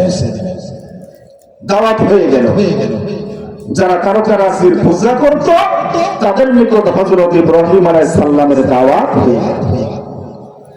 এবার তিনি চলে গেলেন যারা চন্দ্রের পূজা করে তাদের নিকট।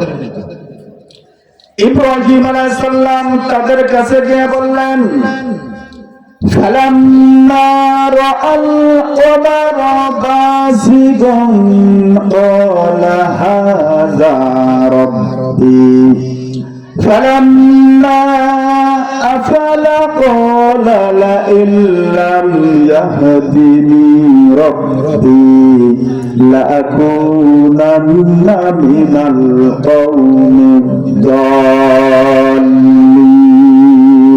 জোরে বলেন আল্লাহু আকবার। আল্লাহ রাব্বুল আলামিন বললেন, হযরত ইব্রাহিম আলাইহিস সালাম চলে গেলেন যারা নক্ষত্রের পূজা করে, চন্দ্রের পূজা করে তাদের নিকটে গিয়ে বললেন, ও চন্দ্র পূজারীরা, তোমাদের দৃষ্টিতে আমার রব হচ্ছে চন্দ্র, তোমাদের দৃষ্টিতে হাযা রাব্বি আলা সানিকুম, আমার দৃষ্টিতে না। কিন্তু যখন চন্দ্র ডুবে গেল ইব্রাহিম আলাইহিস সালাম তাদের সামনে বললেন, লা ইল্লাম ইয়াহদিনি ক্বালা লা ইল্লাম ইয়াহদিনি রাব্বি, আমার রব যদি আমাকে হেদায়েত না দিতেন তাহলে লা আকুনান্না মিনাল কওমিদ যালিমিন, তাহলে আমিও তোমাদের মতো পথভ্রষ্টদের অন্তর্ভুক্ত হয়ে যেতাম। ইব্রাহিম আলাইহিস সালাম একদিকে আল্লাহ রাব্বুল আলামিনের হেদায়েত কামনা করলেন, অন্যদিকে মিথ্যা কথাকে তিনি প্রত্যাখ্যান করলেন।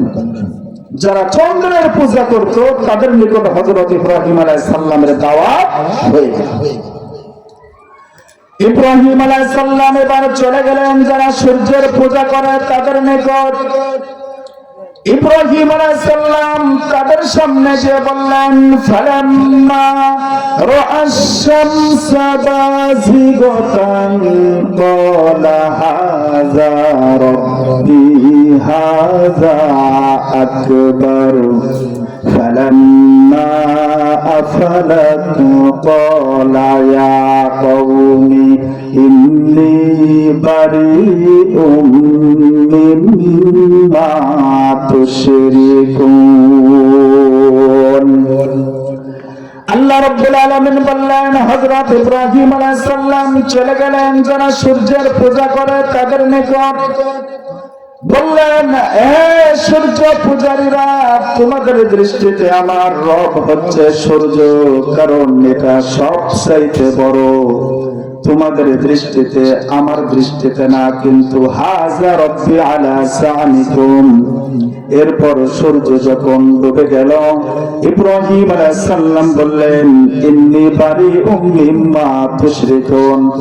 ইব্রাহিম আলাইহিস সালাম উচ্চ কণ্ঠে ঘোষণা দিলেন, তোমরা যারা নক্ষত্রের পূজা করছো, তোমরা যারা চন্দ্রের পূজা করছো, তোমরা যারা সূর্যের পূজা করছো, তোমরা ভালো করে জেনে রাখো যে এদের সাথে আমার কোনো সম্পর্ক নাই, এদের সাথে আমার কোনো সম্পর্ক নাই। তোমরা জেনে রাখো আমি কার ইবাদত করি। ইন্নী ওয়াজ্জাহতু ওয়াজহিয়া লিল্লাযী ফাতারাস সামাওয়াতি ওয়াল আরদ হানিফান ওয়া মা আনা মিনাল মুশরিকিন। নিশ্চয় আমার চেহারাকে ঘুরিয়ে দিলাম ওই সত্তার দিকে যিনি আসমান তৈরি করেছেন, জমিন তৈরি করেছেন। ওয়া মা আনা মিনাল মুশরিকিন, আমি মুশরিকদের অন্তর্ভুক্ত হতে চাই না। হযরত ইব্রাহিম আলাইহিস সালাম যখন এই উচ্চকণ্ঠ ঘোষণা দিলেন, এই বিপ্লবাত্মক কণ্ঠে যখন ঘোষণা দিয়ে দিলেন, ইব্রাহিম আলাইহিস সালামের পিতা বললেন, যা, নাম তুই বাড়ি থেকে বের হয়ে যা। তার জাতির লোকেরা বলল যে আমরা কেউ তোমাকে আশ্রয় দিব না। ইব্রাহিম আলাইহিস সালাম তাদেরকে বললেন যে তোমাদেরকে এত করে বুঝালাম যে তোমরা আমার কথা মানলে না কেন? দলিলটা কি? দলিল একটাই, তারা বলল আমরা আমাদের বাপ দাদাদের কাছ থেকে যেটা পেয়েছি এটাই আমাদের জন্য যথেষ্ট। সম্মানিত উপস্থিতি, হযরত ইব্রাহিম আলাইহিস সালামের জাতির লোকেরা যে দলিল দিয়েছিল, বিশ্বনবী মুহাম্মদ সাল্লাল্লাহু আলাইহি ওয়াসাল্লামের জাতির লোকেরা ঠিক ওই একই দলিল দিয়েছিল। দলিলটা কি? আমরা আমাদের বাপ দাদাদের কাছ থেকে যেটা পেয়েছি সেটাই যথেষ্ট। এখন আপনি দেখবেন দলিল একটাই। তাদেরকে যখন বলা হয় যে আল্লাহর রাসূলের আদর্শ অনুসরণ করতে হবে, তখন তারা কি বলে? না, আমরা আমাদের অমুক নেতার আদর্শ অনুসরণ করি, অমুক নেতার আদর্শ অনুসরণ করি। এই ধরনের মানুষ আছে না নাই? বলেন তো, এই ধরনের মানুষ আছে না নাই? আমাদের নেতাকে বলেন তো। আমাদের নেতা হচ্ছে মুহাম্মদ সাল্লাল্লাহু আলাইহি ওয়াসাল্লাম। আদর্শ অনুসরণ করতে হবে একমাত্র আল্লাহর নবী মুহাম্মদ সাল্লাল্লাহু আলাইহি ওয়াসাল্লাম। যারা একমাত্র আল্লাহর রাসূলের আদর্শকে বাদ দিয়ে অন্য কোন নেতার আদর্শ বাস্তবায়ন করতে চান, ভালো করে শুনে রাখুন, কাল কিয়ামতের ময়দানে তাদের কি অবস্থা হবে। আল্লাহ রাব্বুল আলামিন বললেন, ওয়া বারাসূলিল্লাহি জামিআন ফাকালা দুআফাউ লিল্লাযীনা ইসতাকবারু ইন্না কুন্না লাকুম তাবাআন ফাহাল আনতুম মুগনুনা আন্না মিন আযাবিল্লাহি মিন শাই'ইন। আল্লাহ রাব্বুল আলামিন বললেন, ওয়া বারাসূলিল্লাহি জামিআন, কাল কিয়ামতের ময়দানে সব মানুষ যখন একত্রিত হবে, আল্লাহ রাব্বুল আলামিনের সামনে যখন উপস্থিত হবে, রেজাল্ট যখন, ফলাফল যখন প্রকাশ হয়ে যাবে, একদল মানুষের সার্টিফিকেট তারা বাম হাতে পাবে, তার মানে জাহান্নামের সার্টিফিকেট তারা যখন পেয়ে যাবে, তারা তখন অ্যানালাইসিস করবে, তারা চিন্তা ভাবনা করবে জাহান্নামের টিকিট আমরা কেন পেলাম। অ্যানালাইসিস করে তারা বের করতে পারবে যে আমরা আমাদের নেতার আদর্শ বাস্তবায়ন করতে যাওয়ার কারণে আজকে জাহান্নামের টিকিট আমরা হাতে পেয়েছি। তখন তারা নেতার কাছে চলে যাবেন। আল্লাহ রাব্বুল আলামিন বললেন, তাদের নেতার কাছে গিয়ে কি বলবে? ইন্না কুন্না লাকুম তাবাআন ফাহাল আনতুম মুগনুনা আন্না মিন আযাবিল্লাহি মিন শাই'ইন। নেতার কাছে গিয়ে বলবে, ইন্না কুন্না লাকুম তাবাআন, আমরাই তো তোমাদের আনুগত্য করেছি, ইত্তেবা করেছি, দুনিয়াতে থাকা অবস্থায় যা বলেছো তাই শুনেছি, মিছিলে ডেকেছো চলে গেছি, মারামারি করতে বলেছো নির্দ্বিধায় মারামারি করেছি, একজনকে আঘাত করতে বলেছো অস্ত্র দিয়ে, হকি স্টিক দিয়ে আঘাত করেছি। আযাবিল্লাহি মিন শাই'ইন, আল্লাহ রাব্বুল আলামিনের পক্ষ থেকে আযাব নির্ধারণ হয়েছে, এখন আমাদের করণীয় কি? কর্মীরা যখন নেতার সামনে কথা বলবে তখন শুনেন, নেতারা তখন প্রতি উত্তরে কি বলবে? আল্লাহ রাব্বুল আলামিন নেতাদের বক্তব্য তুলে ধরলেন, ক্বালু লাউ হাদানাল্লাহু লাহাদাইনাকুম সাওয়াউন আলাইনা আজাসিনা আম সাবারনা মা লানা মিন মাহিস। নেতারা সেদিন বলবেন, ক্বালু লাউ হাদানাল্লাহু লাহাদাইনাকুম, আল্লাহর পক্ষ থেকে হেদায়েতের কোনো ব্যবস্থা দেখতে পাচ্ছি না। সেই দিন নেতারা বলবে, সাওয়াউন আলাইনা আজাসিনা আম সাবারনা, তোমারও যা অবস্থা আমারও ঠিক ওই একই অবস্থা। তার মানে এমন নেতা তোমরা আদর্শ অনুসরণ করেছো, আমি তো নিজেই ঠিক ছিলাম না।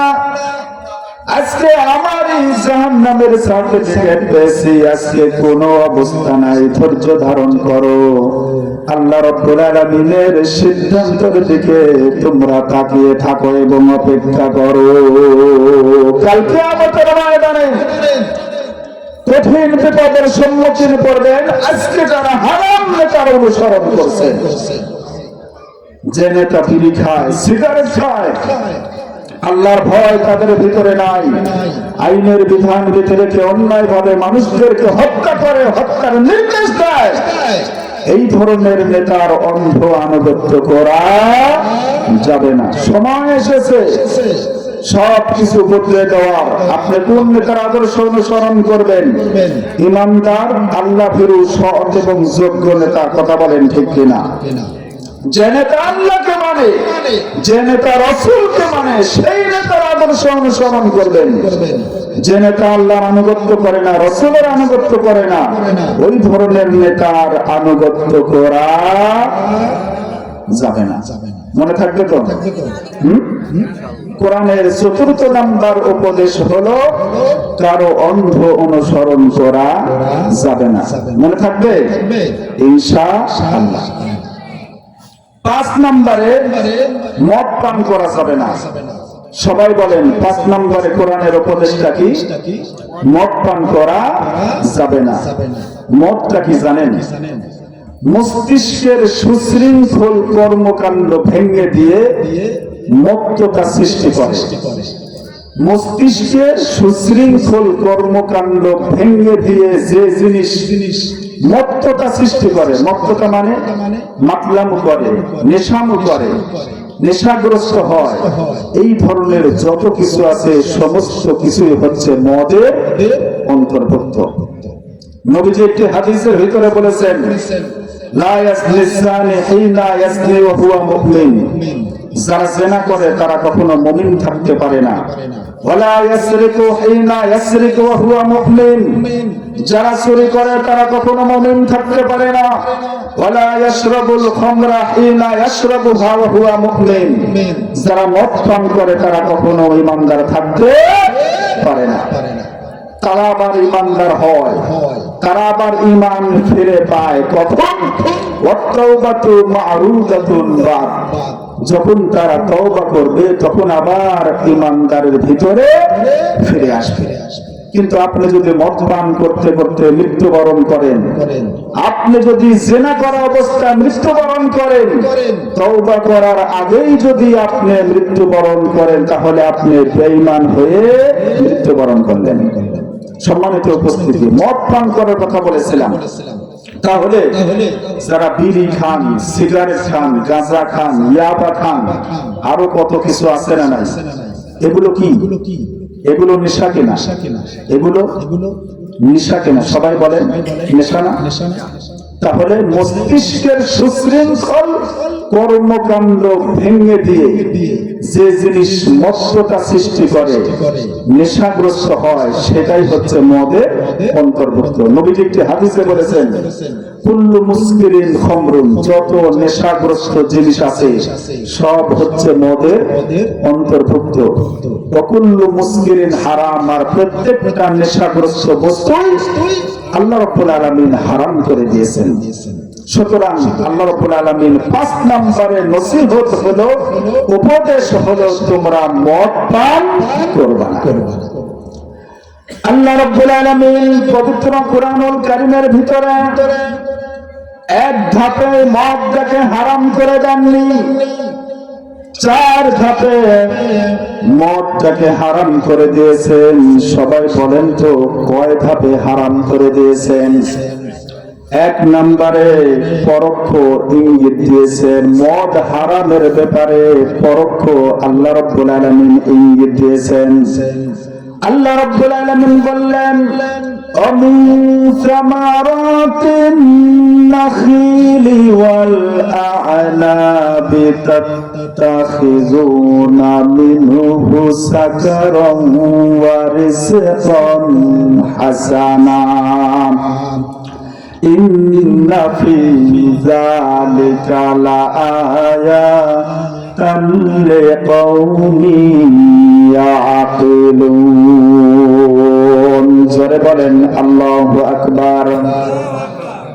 আল্লাহ রাব্বুল আলামিন বললেন অমিন সামারাতিন নাখিলি ওয়াল আ'নাব, খেজুর গাছ এবং আঙ্গুরের লতা থেকে আমি একটি জিনিস তোমাদেরকে পান করাই, সেটাকে তোমরা মাদকে পরিণত করো অথবা পবিত্র খাদ্য।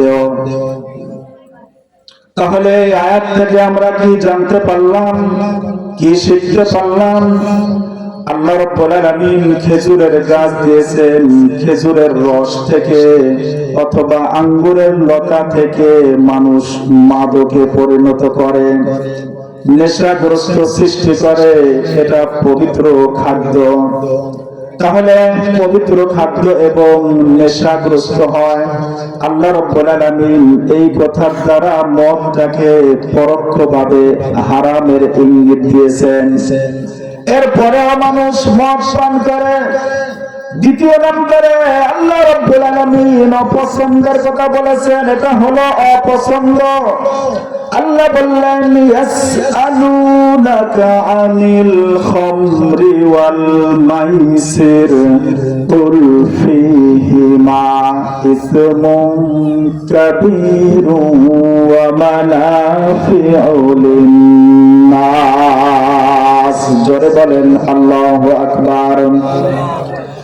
আল্লাহ রাব্বুল আলামিন বিশ্বনবীকে বললেন, হে নবী, লোকেরা তোমাকে জিজ্ঞেস করে ইয়াসআলুনাকা আনিল খামরি ওয়াল মাইসির, মদ এবং জুয়ার ব্যাপারে। আপনি তাদেরকে বলে দিন কুল ফীহিমা ইসমুন কাবীর, দুইটার ভিতরে বিরাট ক্ষতি রয়েছে। ও মানাফিউ লিন-নাস, মানুষের জন্য কিছুটা উপকারও রয়েছে। সবাই বলেন তো ও মানাফিউ লিন-নাস। আল্লাহ রাব্বুল আলামিন বললেন মানুষের জন্য কিছুটা উপকারও রয়েছে। এই আয়াত থেকে এতক্ষণ পর্যন্ত আমরা কি জানতে পারলাম? মদের ভিতরে কিছুটা উপকারও রয়েছে। এরপরে আল্লাহ বললেন ওয়া ইসমুহুমা আকবারু মিন নাফিহিমা, উপকারের চাইতে ক্ষতির দিকটাই বেশি। যেহেতু উপকারের চাইতে ক্ষতির দিকটাই বেশি, সুতরাং অবশ্য এটা বর্জন করতেই হবে, বর্জন করতেই হবে। তাহলে চার ধাপে আল্লাহ মদটাকে হারাম করে দিয়েছেন। প্রথমে পরোক্ষ ইঙ্গিত দিয়েছেন। সবাই বলেন প্রথমে কি করেছেন? পরোক্ষ ইঙ্গিত দিয়েছেন। দ্বিতীয় নম্বরে মদ হারাম হওয়ার ব্যাপারে অপছন্দ, আল্লাহর কাছে এটা অপছন্দের কথা বলেছেন। তৃতীয় অবস্থা, নিশা অবস্থায় তোমরা নামাজের নিকট যেও না, আল্লাহ রাব্বুল আলামিন নির্দেশ দিয়েছেন। আল্লাহ রাব্বুল আলামিন বললেন ইয়া আইয়ুহাল্লাযীনা আমানু লা তাকরাবুস সালাতা ওয়া আনতুম সুকারা। আল্লাহ রাব্বুল আলামিন ঈমানদারদেরকে ডেকে ডেকে বললেন, হে ঈমানদারগণ, লা তাকরাবুস সালাতা ওয়া আনতুম সুকারা, তোমরা নামাজের নিকটেও যেও না নেশাগ্রস্ত অবস্থায়। তার মানে আল্লাহ রাব্বুল আলামিনের কাছে এটা অপছন্দ। এরপরেও ঈমানদারেরা নেশা করত, মদ পান করত। এরপরে যখন এই আয়াত নাযিল হলো, ঈমানদারেরা মদ খাওয়া অবস্থায়, নেশা করা অবস্থায় তারা নামাজের নিকটে যেত না। এরপরে ওই ঈমানদারেরা মদ পান করত, মুসলমানরা মদ পান করত। চতুর্থ নম্বরে ধাপে আল্লাহ রাব্বুল আলামিন চরম নিষেধাজ্ঞা আরোপ করলেন। আল্লাহ বললেন ইয়া আইয়ুহাল্লাযীনা আমানু ইন্নামাল খামরু ওয়াল মাইসিরু ওয়াল আনসাবু والأنصاب والأزلام رجس من عمل الشيطان ফাজতানিবুহু লাআল্লাকুম তুফলিহুন। জোরে বলেন আল্লাহু আকবার। আল্লাহ রাব্বুল আলামিন ইমানদারদেরকে ডেকে ডেকে বললেন, হে ইমানদারগণ, ইন্নামাল খামরু ওয়াল মাইসিরু, নিশ্চয় মদ, জুয়া, ওয়াল আনসাব ওয়াল আজলামু, মূর্তি পূজা এবং ভাগ্য নির্ণয়ের যে স্বর, এইগুলো শয়তানের ঘৃণিত কাজ ছাড়া আর কিছুই নয়। রিজসুম মিন আমালিশ শাইতান, ঘৃণিত শয়তানের কাজে। ফাজতানিবুহু, সুতরাং তোমরা বিরত থাকো। লাআল্লাকুম তুফলিহুন, তাহলেই তোমরা সফল হবে। তোমরা যদি সফল হতে চাও, সফলতার উচ্চ শিখরে আরোহণ করতে চাও, তাহলে মদের ব্যাপারে, নেশার ব্যাপারে, যত রকমের নেশা আছে, বিড়ি, সিগারেট, গাঁজা, ইয়াবা সহ যত রকমের নেশা আছে, সমস্ত নেশার ব্যাপারে চরম নিষেধাজ্ঞা হলো, এইগুলো হারাম করে দেওয়া হলো। বিড়ি খাওয়া লোক আছে না? আছে না নাই? সিগারেট খায় এই ধরনের ইমানদার আছে না নাই? সবাই বলেন আছে না নাই? নবীজি কি বলেছেন? ওয়ালা ইয়াশরাবুল খামরা হিনা ইয়াশরাবুহা হুয়া মুমিন। কেউ যদি মদ পান করে তাহলে তার ঈমান থাকে না। আর মদের সংজ্ঞা কি? মস্তিষ্কের সুশৃঙ্খল কর্মকাণ্ড ভেঙে দিয়ে মত্ততা সৃষ্টি করে, নেশা সৃষ্টি করে, এটার নাম হচ্ছে মদ। অর্থাৎ যত রকমের নেশা আছে, সমস্ত নেশা হচ্ছে মদের অন্তর্ভুক্ত। এ থেকে প্রমাণিত হয় যারা বিড়ি খায়, সিগারেট খায়, ইয়াবা খায়, গাঁজা খায়, সব হচ্ছে মদের অন্তর্ভুক্ত। সুতরাং এই মদের ব্যাপারে আল্লাহ রাব্বুল আলামিনের চরম নিষেধাজ্ঞা, মদ পান করা যাবে না। সবাই বলেন মদ পান করা। যারা বিড়ি খান, এখন থেকে সিদ্ধান্ত নিতে হবে যে বিড়ি আর খাবো, এই সিদ্ধান্ত নেওয়া যাবে না। যারা, যে সকল ভাইরা সিগারেট খান, এই সিদ্ধান্ত নেওয়া যাবে না। সবাই বলেন যারা যারা খান। যারা যারা খান না তাদেরকে বলছি না, যারা যারা খান, আমি এটাও বলছি না কারা কারা খান একটু হাত তুলে দেখান, তাহলে আমি লজ্জা দিতে চাই না। কিন্তু যারা যারা বিড়ি খান, আজকের এই মাহফিল থেকে, কোরআনের মাহফিল থেকে সিদ্ধান্ত নিতে হবে আমি আর বিড়ি খাবো না, আমি আর সিগারেট খাবো না, আমি আর গাঁজা খাবো না, আমি আর ইয়াবা খাবো না। এই সিদ্ধান্ত নেওয়া যাবে না, এই সিদ্ধান্ত নেওয়া যাবে না। বিশ্বনবীর হাদিসটা একটু মনে করেন, ওয়ালা ইয়াশরাবুল খামরা হিনা ইয়াশরাবুহা হুয়া মুমিন। কেউ যদি মদ পান করে তাহলে তার ঈমানই থাকে না। তাহলে আপনি বিড়ি, সিগারেট, ইয়াবা, গাঁজা খাতে খাতে আপনি মৃত্যুবরণ করলেন, তওবা করার সময় পেলেন না, আপনি তো বেঈমান হয়ে মৃত্যুবরণ করলেন। সম্মানিত উপস্থিতি, বেঈমান হয়ে মৃত্যুবরণ কি আপনারা করতে চান? করতে চান? কারা কারা করতে চান দেখি তো হাত তোলেন তো। কেউ হাত তোলেন না। এখান থেকে প্রমাণিত হয় বেঈমান হয়ে কেউ মৃত্যুবরণ করতে চান না। সম্মানিত উপস্থিতি, আমরা সবাই জানি যে কিয়ামত কবে হবে, কিন্তু বিশ্বনবী বলেছেন যে কবর জগৎটাই হচ্ছে কিয়ামতের প্রথম স্টেশন। আজকে যদি আপনি মৃত্যুবরণ করেন, তাহলে আপনার যারা আত্মীয় স্বজন রয়েছে, পাড়া প্রতিবেশী আছে, আপনাকে দাফন কাফন সম্পন্ন করে কবরের ভিতরে রেখে আসবে। আপনার জন্য কিয়ামত শুরু হয়ে গেল। কবরটাই হচ্ছে কিয়ামতের প্রথম স্টেশন। কবর এমন একটা জায়গা যেখানে গেলে কোনো মানুষ আর কখনোই ফিরে আসে না। কবর এমন একটা জায়গা যেখানে গেলে মানুষ ভালো থাকে না, মন্দ থাকে, তার কোনো খবরও নেওয়া যায় না। আপনার আব্বা ইন্তেকাল করেছেন, আপনার মা ইন্তেকাল করেছেন, আপনার বড় ভাই ইন্তেকাল করেছেন, আপনার আদরের ছোট বোন ইন্তেকাল করেছেন। কবরে কি অবস্থায় আছে আপনি খবর নিতে জানেন? জানেন? খবর নেওয়া কি সম্ভব? কবর এমন একটি জায়গা যেখানে গেলে মানুষ আর কোনোদিন ফিরে আসে না। কবর এমন একটি জায়গা যেখানে গেলে মানুষ ভালো থাকে না, মন্দ থাকে, তার কোনো খবরও নেওয়া যায় না। সম্মানিত উপস্থিতি, ইমানদার হয়ে আমরা সবাই মৃত্যুবরণ করতে চাই। আল্লাহ রাব্বুল আলামিনের কাছে এই তৌফিক কামনা করছি। স্বপ্ন দেখলে স্বপ্নের পথে হাঁটতে হয়, এটা জানেন তো? আপনি যদি মৃত্যুবরণ ইমানদার হয়ে যদি করতে চান, তাহলে অবশ্যই আল্লাহ রাব্বুল আলামিনের উপদেশ পালন করার দরকার আছে না নাই? আছে না নাই? আর দুইটা আমি বলবো, পবিত্র কোরআনুল কারীমের উপদেশ কি কি, আর দুইটা উপদেশের কথা বলেই শেষ করে দেব। চলে যাবেন না তো? চলে যাবেন? তাহলে একটা শর্ত আছে, আমি বলবো একটা শর্ত আছে। আজকের এই জালসা কিসের উদ্যোগে?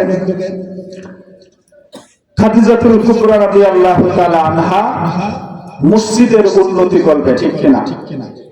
সম্মানিত মুসল্লি ভাইরা, আমি আর বেশি কথা বলবো না, আমি 7টা উপদেশের কথা বলবো, তার ভিতরে 4টা বলে ফেলেছি, 5টা বলে ফেলেছি, আর 2টা মাত্র বলবো।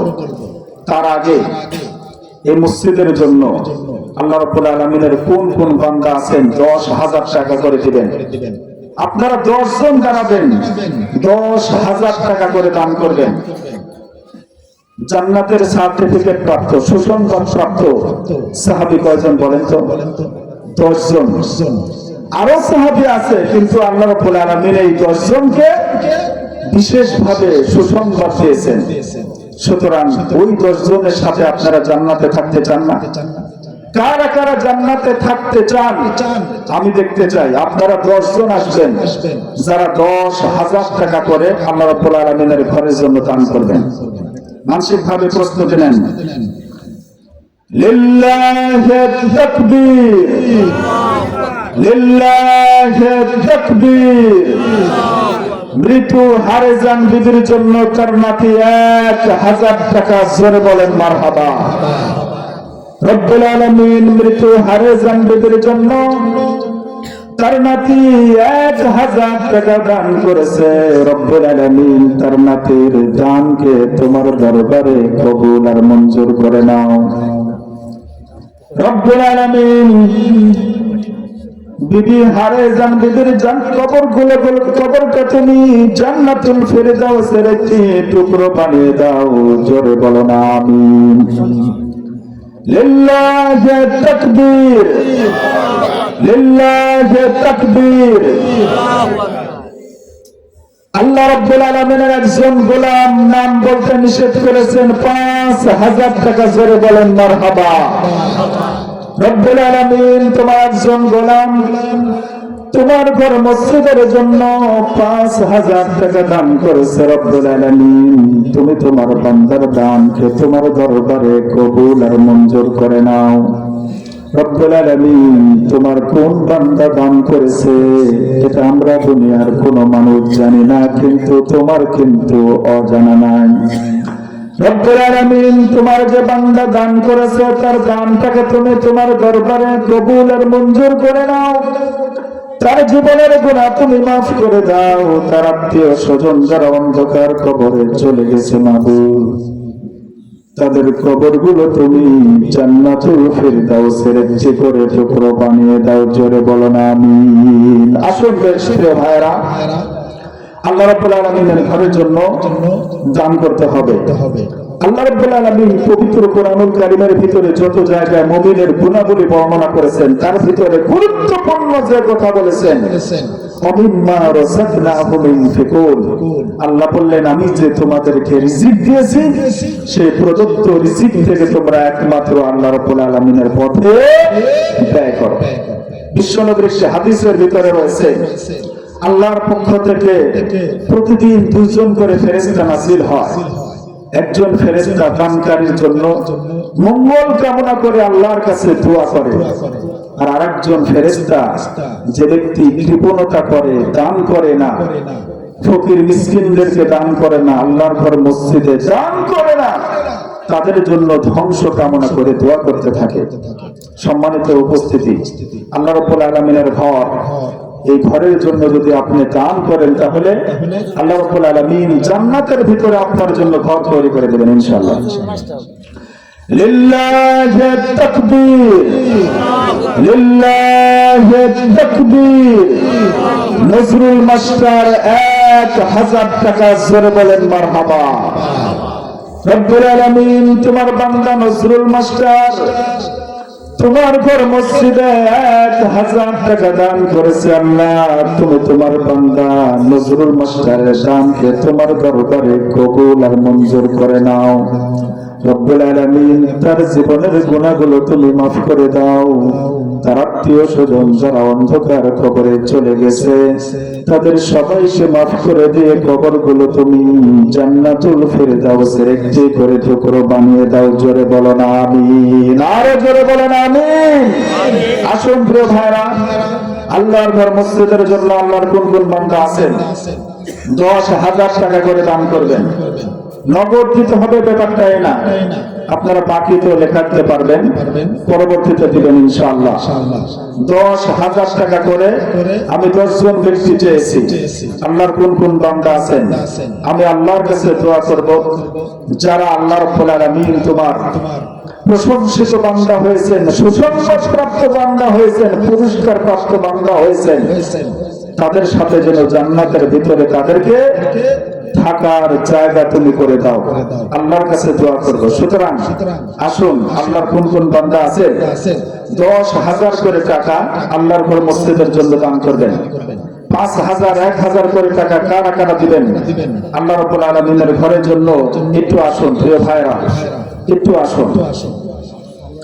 মরতেই হবে যখন শহীদ মরণ দিও আমাকে। শাফি ভাই 1000 টাকা বাকি। 1000 টাকা। আর এটার নাম আচ্ছা, লিল্লাহি তাকবীর, লিল্লাহি তাকবীর। শাফি ভাই 1000 টাকা, জোরে বলেন মারহাবা।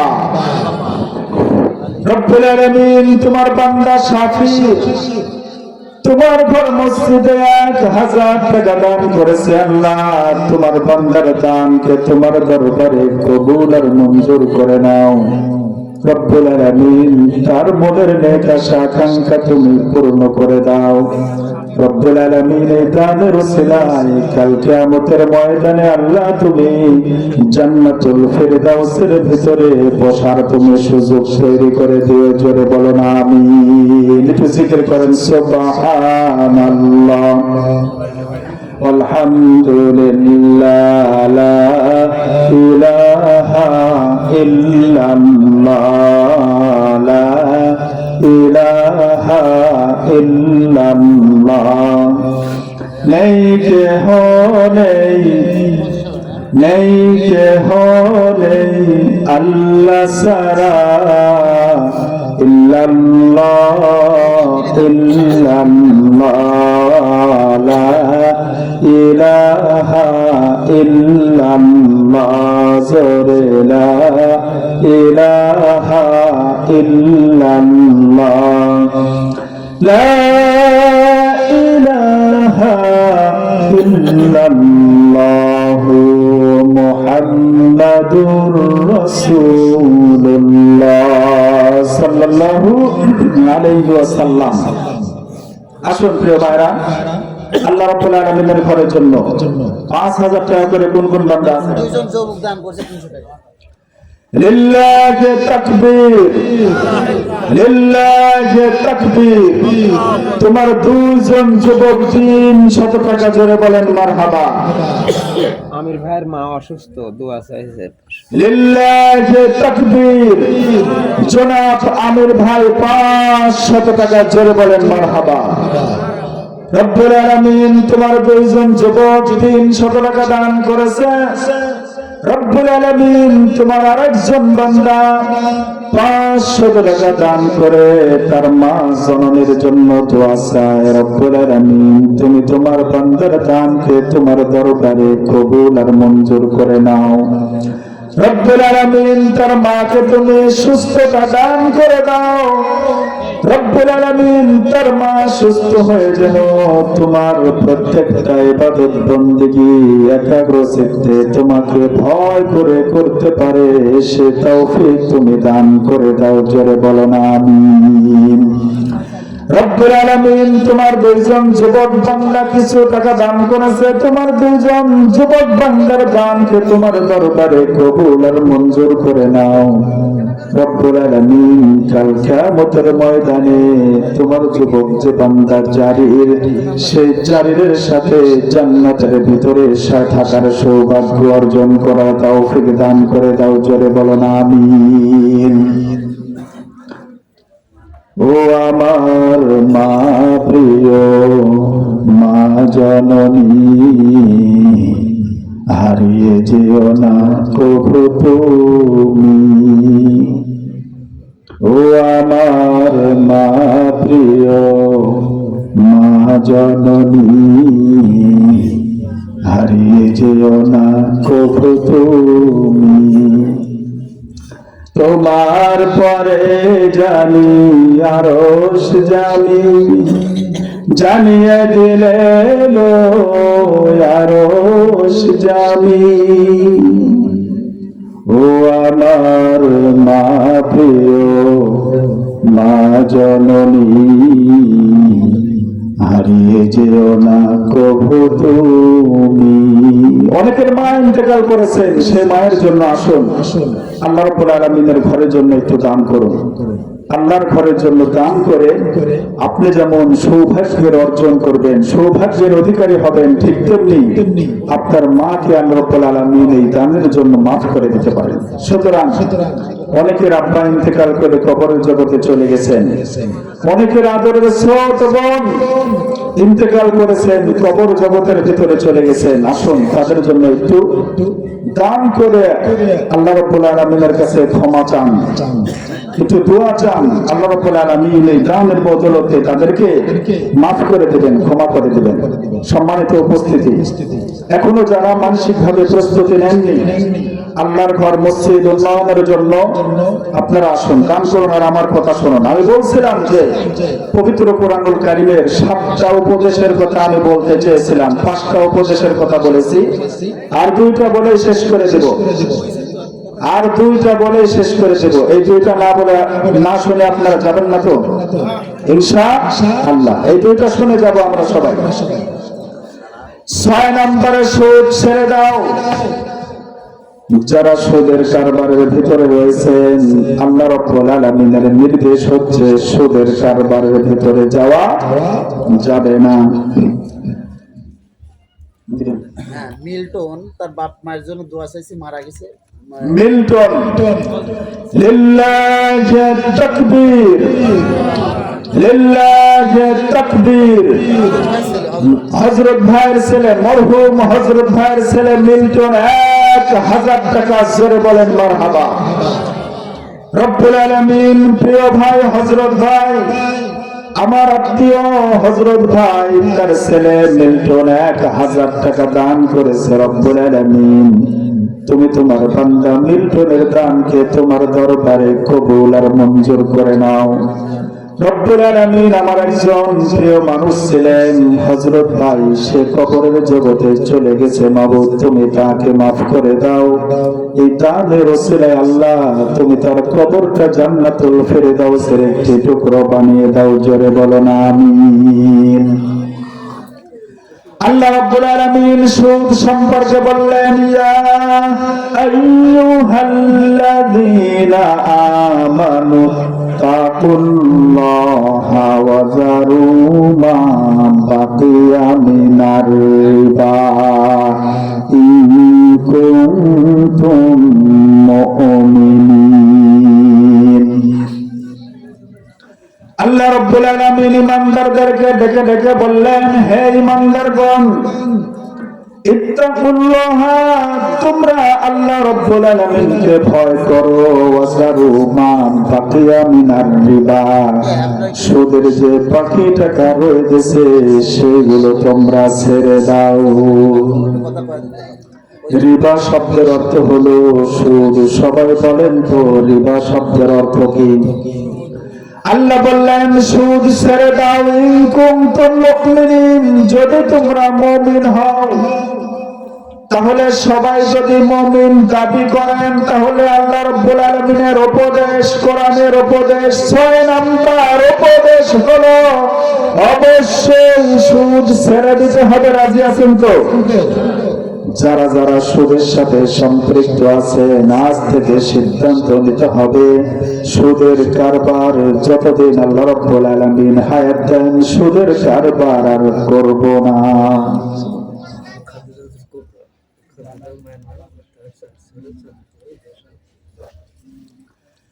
লিল্লাহি তাকবীর, লিল্লাহি তাকবীর। 10,000 টাকা জোরে বলেন মারহাবা। চার ভাই, খায়রুল ইসলাম, খিজির, খায়েজ এবং ফুয়াস, 4 ভাই মিলে 10,000 টাকা দান করেছে। রব্বুল আলামিন তোমার 4 জন গোলাম তার মা জনমের জন্য 10,000 টাকা দান করেছে। মাবুদ, তুমি তোমার বান্দাগুলোর দানকে তোমার দরবারে কবুল আর মঞ্জুর করে নাও। রব্বুল আলামিন তাদের মনের নেক আশা আকাঙ্ক্ষা তুমি পূর্ণ করে দাও। রব্বুল আলামিন তার মাকে তুমি মাফ করে দাও। তার মায়ের কবরটা তুমি জান্নাতুল ফেরদাউসের একটি টুকরো বানিয়ে দাও। জোরে বলো না আমিন।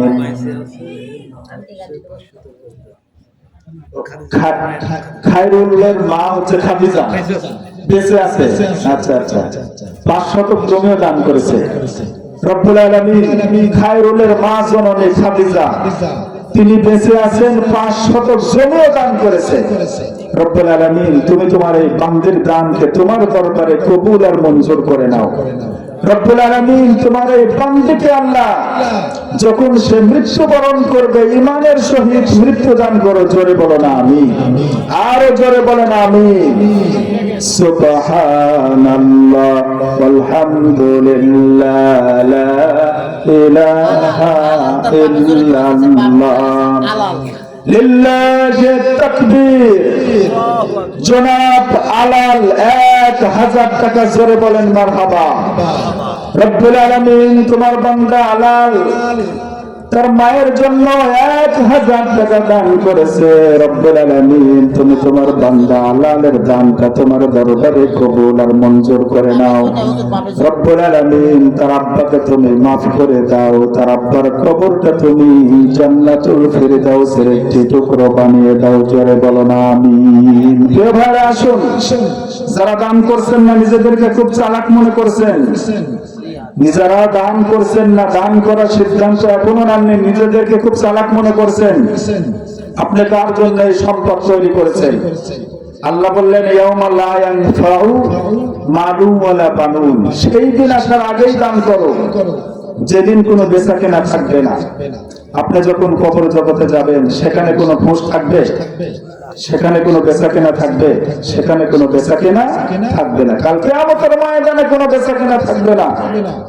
আজকে আপনার বন্ধুর জন্য আপনি এত সময় নষ্ট করছেন, আপনার ছেলের জন্য, আপনার স্ত্রীর জন্য আপনি এত কষ্ট করে সম্পদ উপার্জন করছেন, আপনি এখন মৃত্যুবরণ করেন, যে ঘরে আপনি থাকতেন সেই ঘরে আপনার উত্তর শরীরা শোয়ার জায়গা দিবে না।